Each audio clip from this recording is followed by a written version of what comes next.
Hello, my name's Jenny, and I believe that I would make a brilliant parrot ambassador for holiday pirates, quite simply because I have been obsessed with them for the majority of my life. Thought I'd give you a brief history of my life through parrots to demonstrate just how far and wide my love for parrots really goes.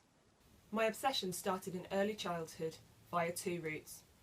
One, getting a toy parrot. And then, when I got my first pet, a budgie named Clover. Clover was quite simply the best thing in the world to me, and my life was never the same again since.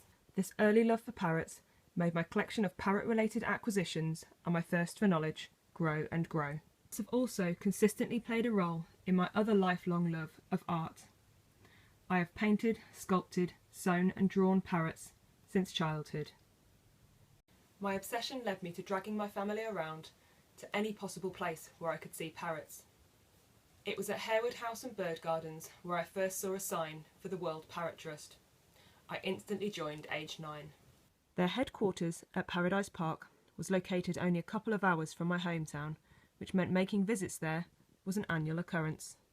My childhood love didn't fade in my teenage years.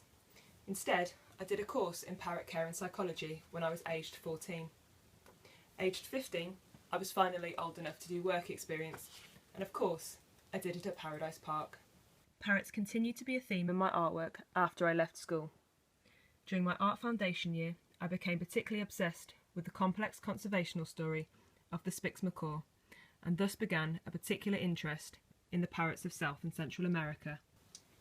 Aged 19, I moved to study in London, which was where I saw parrots in the wild for the first time. The now native Indian ringneck parakeets. My love for looking after small birds was fulfilled when I met a fellow enthusiast named Fang. Fang owned 30 free-flying small birds in his house. Despite loving parrots so much, I have never actively advocated to own a large one as a pet because I believe they are far better suited to being in the wild. I have no doubt, however, that one day I may end up owning a rescued one.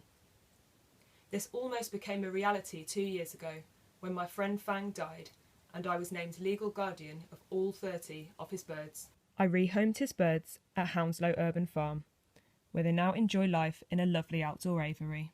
Going to Costa Rica as a parrot ambassador would quite simply be the event of my life. Going to Central America, getting to experience macaws in the wild, and volunteering for a charity that I hold so dearly are all lifelong dreams of mine. So please let me win, and I will love you, like parrots, forever.